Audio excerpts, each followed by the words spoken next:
दोस्तों कैसे हो आप सब। मेरा नाम है विजय कुमार और आप देख रहे हैं कॉमिक्स पिटारा चैनल को। दोस्तों हम लोग कॉमिक्स पढ़ रहे थे आज मज्जा।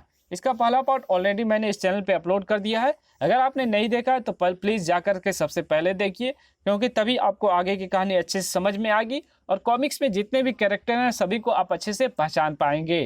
तो इसके पहले पार्ट में मैंने इस कॉमिक्स को 14 पेज तक खत्म कर दिया था। अब इस पार्ट में इसके आगे की कहानी शुरू करते हैं। वो मूर्ति मैंने ही मंदिर में स्थापित की थी। उस मूर्ति की मान्यता है कि वो जिसके पास रहेगी उसे हर मुसीबत से बचाएगी। इसलिए मैं आज तक पुलिस और तेरी उस तोप डोगे से भी बचता रहा। पकड़ा भी गया तो जल्दी भी भाग निकला।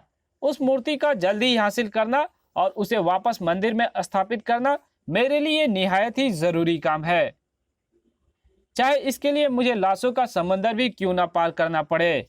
ग्लब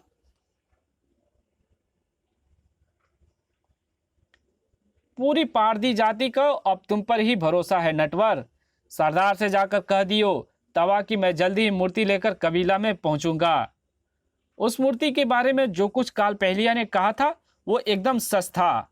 गोरे, क्या तुम्हें नहीं लगता कि तुम ये मूर्ति बेचकर गलती कर रहे हो? क्योंकि कल रात शायद तुम इसकी मान्यता के कारण ही पुलिस और डोगा से बच पाए हो।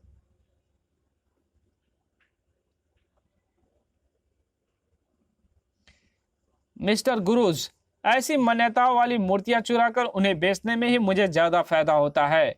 जिसकी मान्यता जितनी अच्छी हो उतने ही दाम भी अच्छे मिलते हैं। मैं और आप अगर ऐसी मान्यताओं को मानने लग जाएं तो मेरा धंधा चौपट हो जाए और आपकी ये शॉप। घोड़ा घास से यारी करेगा तो खाएगा क्या? तुमने ठीक कहा एंटी गोरे, लेकिन फिर भी तुमने ये मूर्ति मुझे बेचकर घाटे का सौदा किया है।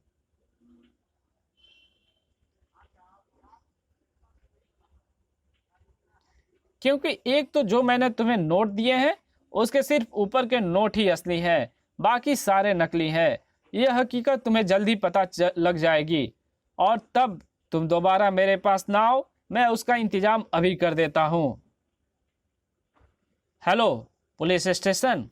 एंटी गोरे थोड़ी देर बाद गेटवे ऑफ इंडिया से बोट पर जाएगा। उसके हाथ में लाल रंग का नोटों से भरा ब्रीफकेस है और जेब में 2 लोडेड रिवॉल्वर। मैं कौन बोल रहा हूं ये पता लगाते लगाते कहीं गोरे हाथ से ना निकल जाए।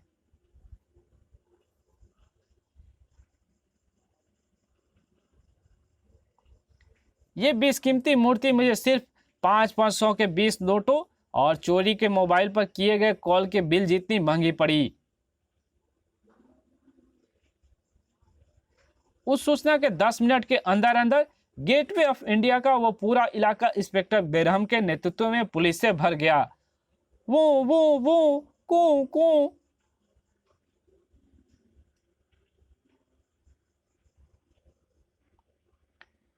जिनकी भनक गोरे को भी लग गई थी। ओह, मैं सही वक्त पर पहुंच गया। शायद ये मेरी ही तलाश में यहाँ पहुंचे हैं। गुरुज ने गद्दारी की होगी, लेकिन अब मुझे कोई नहीं पकड़ सकता। बोट की अप्रत्याशित गति ने इंस्पेक्टर बेरहम को फौरन ही समझा दिया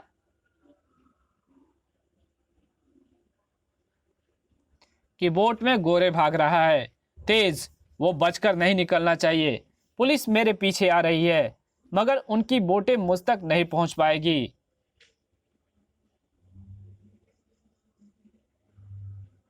क्योंकि वो इन गेंदों से जरूर टकराएगी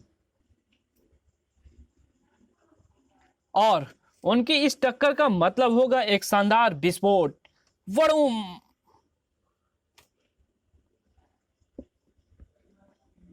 गुरिज को भविष्य में कभी समझ लूंगा, मगर फिलहाल मेरा रास्ता साफ है।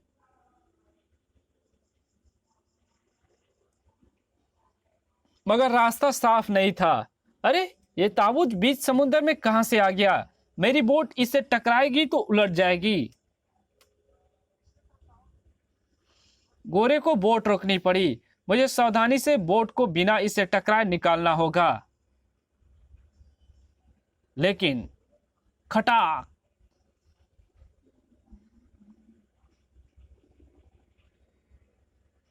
गोरे, तो बोट को ताबूत से टकराए बिना नहीं निकाल सकता।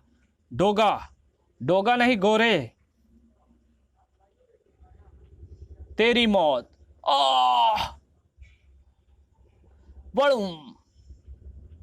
पुलिस को तेरे बारे में जो सूचना मिली थी उसे मेरे कान के छेदों में फिट ट्रांसमीटरों ने भी कैच कर लिया था, जो पुलिस के वायरलेस की फ्रीक्वेंसी पर सेट है और एक निश्चित दूरी में पुलिस तक पहुंचने वाली खबरों को कैच कर सकते हैं।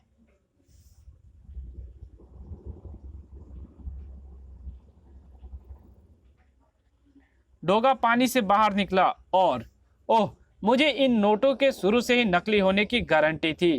ये नोट गोरे ने मूर्ति बेचकर हासिल किए होंगे और पुलिस को इन्फॉर्म करने वाला भी वही आदमी होना चाहिए जिसने गोरे को ये नकली नोट और उससे मूर्ति हासिल की। यानी कि अब मूर्ति उसी आदमी के पास है और वो आदमी मेरे अनुमान से मुंबई में कोई एंटीक शॉप चलाता है, क्योंकि अक्सर गोरे जैसे तस्करों के हाथों से निकलकर बेशकीमती मूर्तियां ऐसे ही लोगों के पास पहुंचती है। मुझे बड़ी एंटीक शॉप में जाकर उस मूर्ति को और उसके खरीदार की तलाश करनी होगी और गेटवे ऑफ इंडिया के इस एरिया में ऐसी कुल 3 शॉप है जहां से गोरे सिर्फ 10 मिनट में गेटवे ऑफ इंडिया पहुंच सकता था।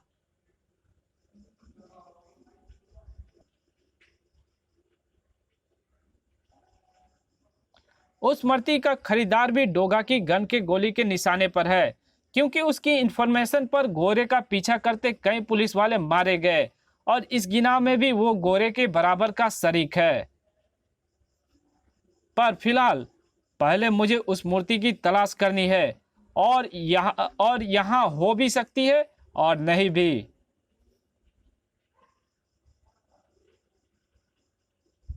वाह, ये अद्भुत मूर्ति है। इसकी कलात्मकता ही इन्हें बहुमूल्य बनाती है। तभी मूर्ति गिरने से हुई आहट से बुरी तरह चौंक पड़ा डोगा। खड़ा! ओह, मेरे अलावा भी यहाँ कोई है। वो रहा है, शायद इसे मेरी उपस्थिति का पता चल गया है, इसलिए ये यहाँ से भाग रहा है। पर ये है कौन? क्या कोई चोर? ये जो भी है, इसे रोकना मेरी ड्यूटी है। हम्फ!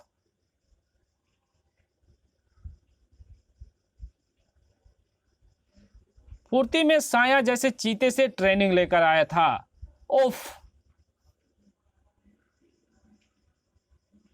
डोगा ने वो कालीन खींचकर उसके पांव के नीचे से जैसे जमीन सरका दी।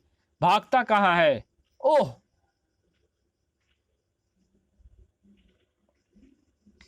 डोगा ने उस पर ऐसी छलांग लगाई जैसे किसी बात से ट्रेनिंग लेकर आया हो। अब तेरी सारी भाग दौड़ खत्म कर दूंगा। ये आवाज तो पहचानी हुई है। साय ने फुर्ती के साथ वो शीश दबाकर बल्ब रोशन कर दिया और दूसरे ही पल दोनों एक दूसरे को देखकर बुरी तरह चौंक पड़े। ओए डोगे, तू? काल पहलिया तू यहाँ क्या कर रहा था कालू?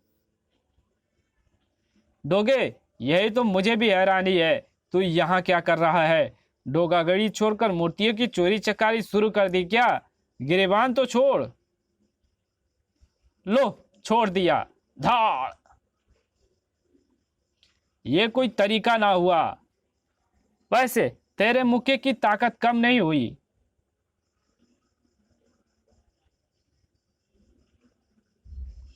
कम तो मेरी लात की ताकत भी नहीं हुई है डोगे।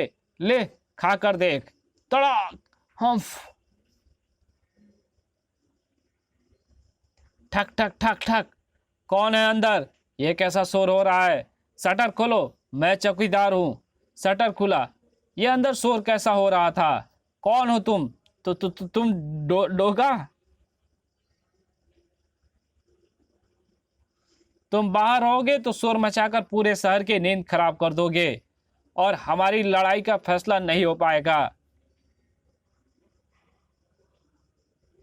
फैसला नहीं हो पाएगा तो मैं यहां से भाग नहीं पाऊंगा। हम्फ! अच्छा डोगे, फिर मिलेंगे, क्योंकि मैं जिस काम के लिए यहाँ आया था वो यहाँ पर पूरा नहीं हुआ। तुझसे फिर कभी निपटूंगा। ठहर जा कालू काल पहलिया। मुझे पता है डोगे कि तू मुझसे वो सवाल पूछना चाहता है कि मैं यहाँ क्यों आया था। अगर तुझे जवाब चाहिए तो अंग्रेजी में जा और हिंदी में सिंह। हम्फ, तुझे जवाब मिल जाएगा। डोगा ने मूर्ति को सीधा किया।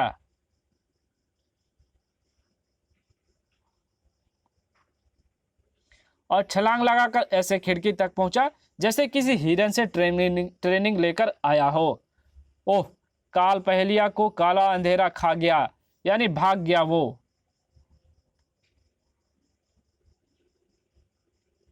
काल पहेलिया ने बीच में आकर मेरी खोज को थोड़ा उलझा दिया है। आखिर ये यहां क्यों आया था?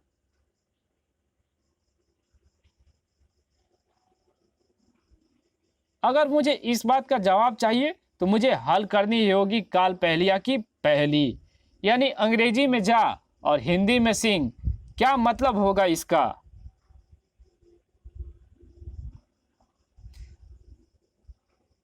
मतलब इतनी आसानी से निकल गया तो उसे काल पहेलिया कौन कहेगा? अगर आप भी जानना चाहते हैं इस पहेली का हल तो दिमाग लगाइए या फिर प्रतीक्षा कीजिए डोगा के इस थ्रिलिंग कॉमिक्स के अगले भाग का, जिसका नाम है जरा बच के। तो ये कॉमिक्स भी मेरे चैनल पे अपलोड तुरंत मिल जाएगी, आप जा करके इसको देख सकते हैं। चैनल पे नए हो तो प्लीज़ सब्सक्राइब कर देना। अगर वीडियो अच्छी लगी हो तो वीडियो को लाइक कर देना, एक अच्छा सा कमेंट कर देना, जहाँ इसकी ज़रूरत हो वहाँ पे इसको शेयर कर देना। Okay, thank you.